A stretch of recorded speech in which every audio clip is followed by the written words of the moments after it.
Speak up against demo disaster.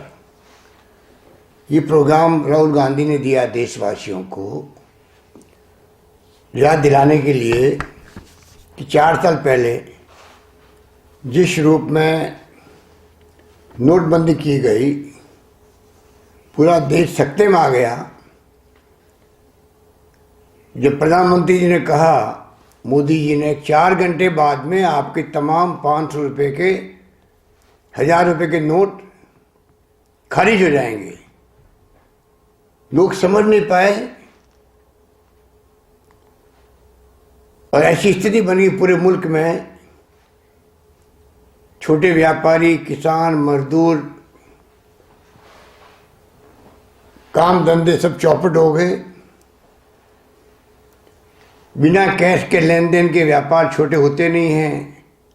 खेती नहीं होती है, किसानी नहीं होती है, कृषि विपणन नहीं होता है।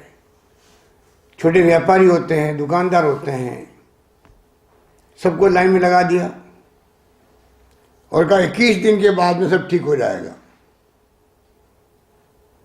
नोटबंदी से फेक करेंसी समाप्त हो जाएगी, नोटबंदी से ब्लैक मनी समाप्त हो जाएगी, सारा पैसा जमा हो जाएगा, वाइट मनी, नक्सलवाद खत्म हो जाएगा, आतंकवाद खत्म हो जाएगा। लोगों ने विश्वास किया। प्रधानमंत्री जी खुद जब बोल रहे हैं, देशवासियों को संदेश दे रहे हैं, कुछ सोच के कह रहे होंगे।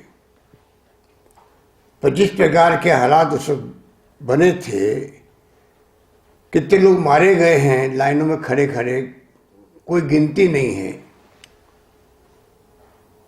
लंबी लंबी लाइनें लगी थी नोट को बदलवाने के लिए। हालात बड़े गंभीर हो गए। डिजिटल लेन देन शुरू हो जाएगा, वो तो वैसे ही होना था क्योंकि तैयारी हो चुकी थी यूपीए गवर्नमेंट की। परंतु वापिस जो है कैश चलन वापस हो गया, ब्लैक मनी वापस मार्केट में आ गई। तो फिर वो कहाँ तो ब्लैक मनी, कहाँ फेक करेंसी गई, किसी को पता नहीं, बताने के लिए कोई तैयार नहीं। उसके बाद में जो हालात बिगड़े देश के, बैंकों की स्थिति खराब हो गई, वो अभी तक बर्बाद होती जा रही है। अर्थव्यवस्था बर्बाद हो गई। डॉक्टर मनमोहन सिंह जी ने कहा था कि 2% जीडीपी कम होगी, लगातार गिरती जा रही और अब तो 23% से एबो हो गई है पिछले तिमाही के अंदर। हालात बड़े गंभीर हैं। सोच समझ के क्या किया कोई नहीं जानता।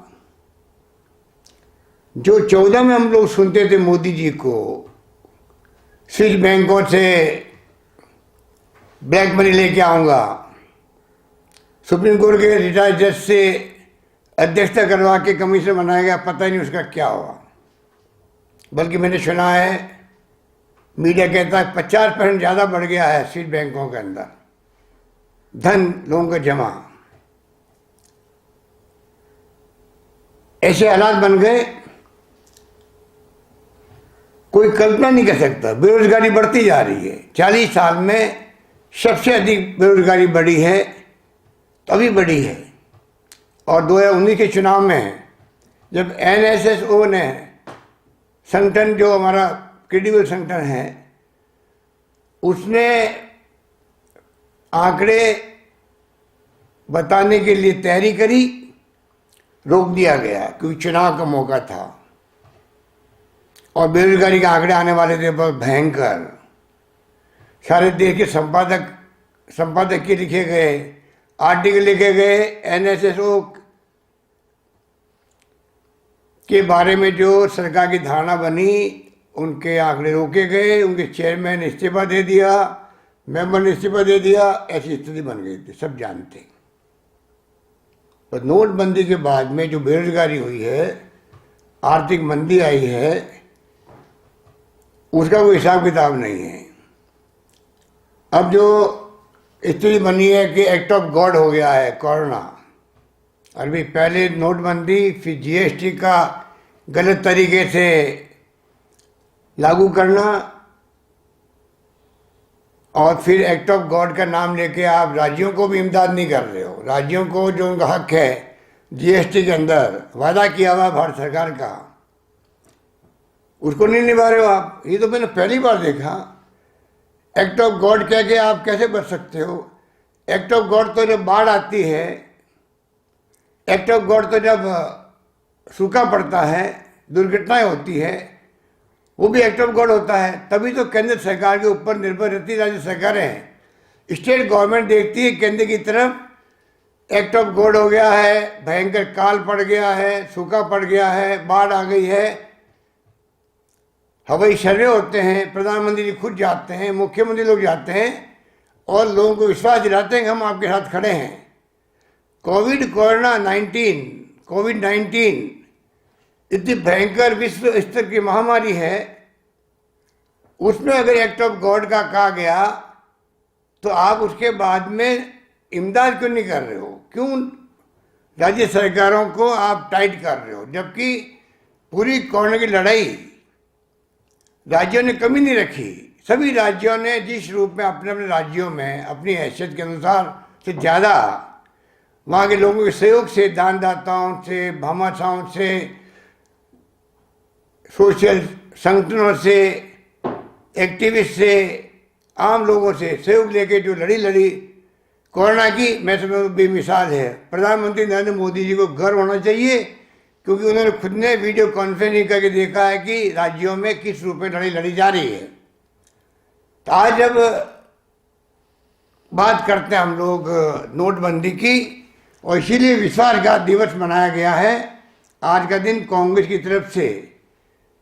और मैं चाहूँगा कि प्रधानमंत्री मोदी जी अब तो 4 साल के बाद बताएं देशवासियों को, व्हाइट पेपर जारी करें कि वास्तव में नोटबंदी के फायदे हुए या नुकसान हुए। ये डेमोक्रेसी है। डेमोक्रेसी में जनता को बताना पड़ता है कि हमारा फैसला जो है, अमुक फैसला, उसका क्या फॉल आउट हुआ है, बताना चाहिए उनको। आज देश आर्थिक संकट से गुजर रहा है, चाहे जीएसटी के कारण हो, नोटबंदी के कारण हो, चाहे कोविड के कारण हो। आज समय आ गया कि एक व्हाइट पेपर निकाले प्रधानमंत्री जी अर्थव्यवस्था को लेकर के। इन तमाम कारणों के कारण से अर्थव्यवस्था की क्या स्थिति बनी है, आगे प्लानिंग क्या है, कोई बताने के तैयार नहीं है। 20 लाख करोड़ का पैकेज की घोषणा की गई, सबने वेलकम किया। मालूम पड़ा बाद में वो तो खाली लोन बेसिस पर है, कैसे काम चलेगा? इसलिए मैं चाहूँगा कि भारत सरकार को चाहिए कि वो आगे आकर के देशवासियों को विश्वास में ले, वरना देश की जनता उनको माफ़ नहीं करेगी, मेरा मानना है। धन्यवाद।